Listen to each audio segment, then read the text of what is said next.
Nah, kemudian sebab yang terakhir qala ma yaquluhu al-muhtadir.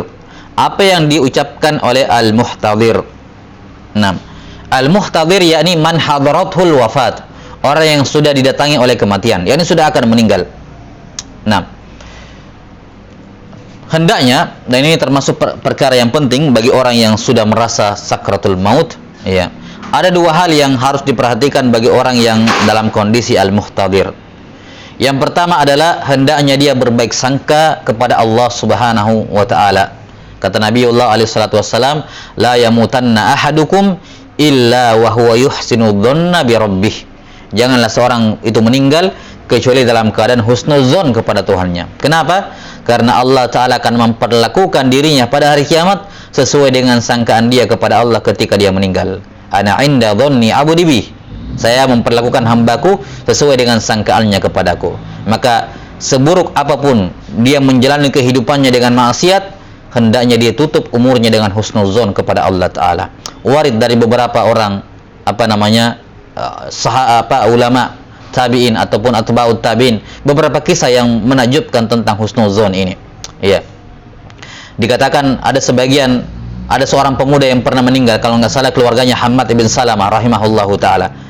Ketika dia sudah akan meninggal, datanglah Hammad bin Salamah kepada keponakannya. Ya. Kemudian dia melihat ibunya menangis, ya, menangisi anaknya karena sakit parah yang sudah akan meninggal. Maka pemuda ini bertanya kepada pamannya, "Wahai ammi, wahai pamanku, kenapa dengan ibuku?" Katanya dia menangis bersedih, ya, karena menyayangimu, tidak tega melihat kamu kondisi seperti ini. Dia menangis karena dia sayang kepadamu. Maka kata pemuda ini, ya, Rabbi, ya, arhamu bi min ummi. Tuhanku itu lebih merahmati saya, lebih sayang kepada saya dibandingkan ibuku. Ya, ini jangan khawatir. Jangan khawatir wahai ibuku, wahai pamanku. Ya. Ya, Tuhan itu Allah Ta'ala lebih merahmati saya dibandingkan ibuku sendiri kepada saya. Ini harus ditanamkan pada orang yang muhtadir. Dia yakin bahwa Tuhannya itu, ya, lebih sayang kepadanya dibandingkan ibunya. Sesayang apapun orang tuanya kepada dirinya, Allah lebih sayang kepada dirinya. Ya. Dalam kisah yang lain disebutkan juga semakna dengannya. Ada pemuda juga yang sakit. Kemudian pamannya, ya, yang mana pemuda ini melakukan maksiat, ya. Kemudian ditanasihati pamannya, tidak terima sampai sudah mau meninggal. Datanglah pamannya, ya, istilahnya kalau orang Makassar bukan dipacik dah juga, ya, cuman, ya, dah, bagaimana kamu rasakan sekarang? Kamu dulu begini dan begitu, ya, kamu dulu begini dan begitu, ya, bagaimana kondisimu sekarang? Bagaimana kamu sudah lihat betapa balasan dari keburukan yang kamu lakukan, ya, kamu akan melihatnya. Ini kelihatannya betul-betul ya, di atasnya preman mungkin, ya. Maka apa kata pemuda ini? Lihat, dia menjaga husnuzonnya. Dia katakan, ya, memangnya saya mau kemana, ya. Memangnya saya mau kemana? Kenapa saya harus khawatir? Saya mau kemana? Saya mau pulang kepada Tuhanku. Saya mau kembali kepada Tuhanku. Saya mau kemana memangnya? Saya bukan mau ke siapa-siapa. Saya mau kembali kepada Tuhanku, kembali kepada Allah Ta'ala yang merahmati saya, yang maha merahmati, yang maha luas rahmatnya. Saya tidak perlu khawatir. Ini tentunya bukan merasa, ya, kalau ini diucapkan dalam keadaan sehat-sehat, ya tidak boleh tentunya. Tidak boleh seorang bergampangan meremehkan maksiat. Dan ini orang bukan meremehkan maksiat. Dia tahu saya bersalah sudah. Saya jelas saya menyesali semua dosa-dosa saya yang telah berlalu. Cuman maksudnya kamu, wahai pamanku, mengancam saya seakan-akan saya akan, kalau ibarat ada penjahat ditangkap, dibawa ke pengadilan, iya, dia akan dipenjara, dia akan dipukul, dia akan dia mau dihukum. Dia mau kembali kepada seorang yang akan menegakkan hukuman kepadanya, yang hukuman itu seperti itu. Adapun saya mau kembali kepada Tuhanku, kepada Allah Subhanahu wa taala yang maha merahmati. Maka saya berharap, ya, dia tidak menyiksa saya. Dia tidak menyiksa saya. Lihat, maka ini bukan perasaan memandang remeh maksiat, tapi perasaan seperti ini sangat dibutuhkan ketika akan meninggal. Ini husnuzon kepada Allah Subhanahu wa taala. Ya. Dalam kisah yang lain disebutkan seorang pemuda mengatakan, seandainya saya pada hari kiamat disuruh memilih, ya. Iya. Dalam sebagian riwayat disebutkan kisahnya mirip seperti ini juga, pemuda pelaku maksiat. Ya, kemudian dia bertanya kepada orang yang hadir di situ, mengatakan, "Wahai pamanku," atau orang yang hadir di situ, dan dia pelaku maksiat. Dia tanya kepadanya, "Wahai pamanku, ya, seandainya pada hari kiamat Allah Subhanahu wa taala berkata kepadaku, aku serahkan hisabmu kepada kedua orang tuamu. Pamanku, kira-kira bagaimana nasibku pada hari kiamat?" Kata pamannya, "Ya pasti kamu akan selamat. Orang tua kamu yang menangani hisab kamu, pasti kamu akan selamat karena orang tuamu sangat sayang kepadamu. Sangat sayang kepadamu. Maka kalau hisabmu dikembalikan kepada orang tua kamu, pasti kamu selamat." Kemudian lihat kata anak muda ini yang pelaku maksiat, dia mengatakan, "Kalau begitu apa yang saya khawatirkan? Tuhanku lebih menyayangi saya dibandingkan orang tuaku. Kalau orang tuaku saja yang menangani hisabku, saya akan selamat. Saya harapkan juga saya lebih optimis untuk selamat kalau Allah yang menangani hisabku, karena Allah lebih menyayangi saya dibandingkan orang tuaku." Yani, kalau kamu sudah faham bahwa kalau orang tua yang menangani hisab pasti selamat, kenapa kamu tidak bisa faham itu pada Allah Ta'ala? Padahal Allah jauh lebih merahmati dibandingkan orang tua. Ya atau tidak?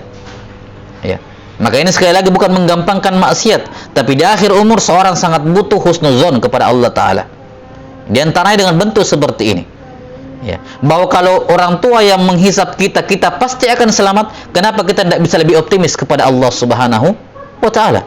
Kita harus lebih optimis kepada Allah Subhanahu wa Ta'ala ketika Allah yang menangani hisab kita. Karena Allah lebih merahmati kita, lebih menyayangi kita dibandingkan orang tua kita. Dan banyak kisah-kisah yang sangat menakjubkan ya tentang husnuzon billah. Ya.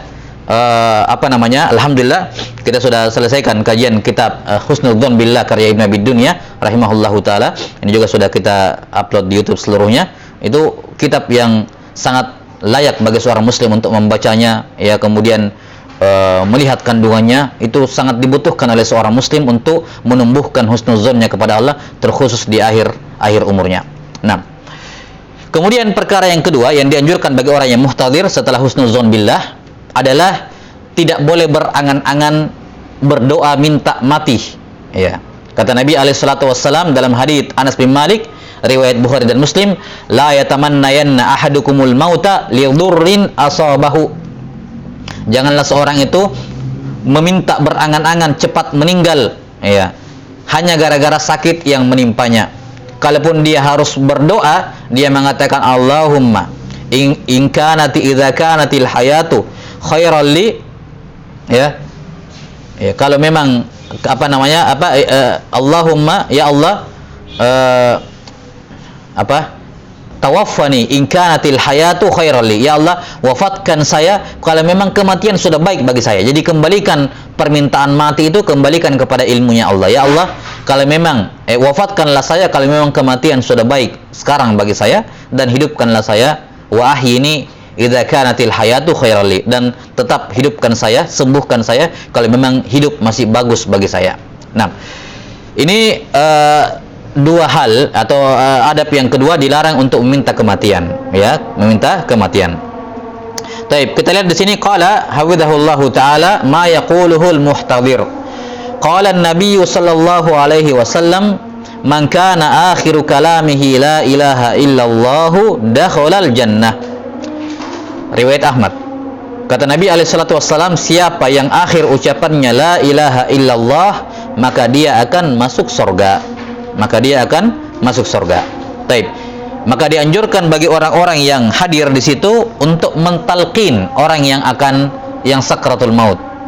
Ya.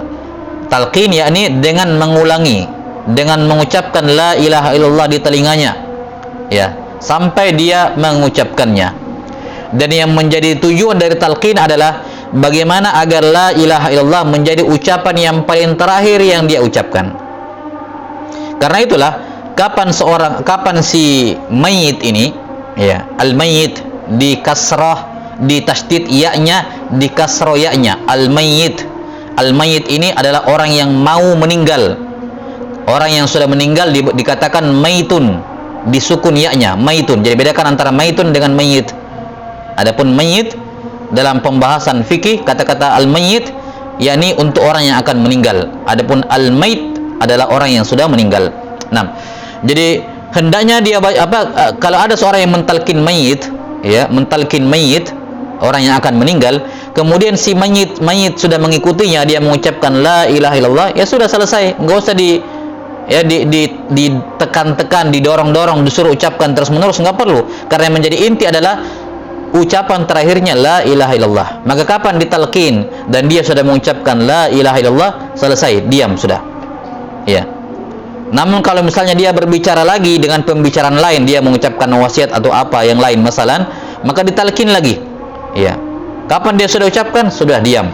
Jadi intinya adalah kapan dia berbicara lagi, maka ditalkin lagi, ya. Jadikan ucapan yang paling terakhir yang diucapkan oleh mayit di muka bumi ini adalah apa? Adalah ucapan la ilaha illallah. Taib. Wallahu taala alam bisawab, dan ini menunjukkan keutamaan fadilah atau fadilah dari la ilaha illallah.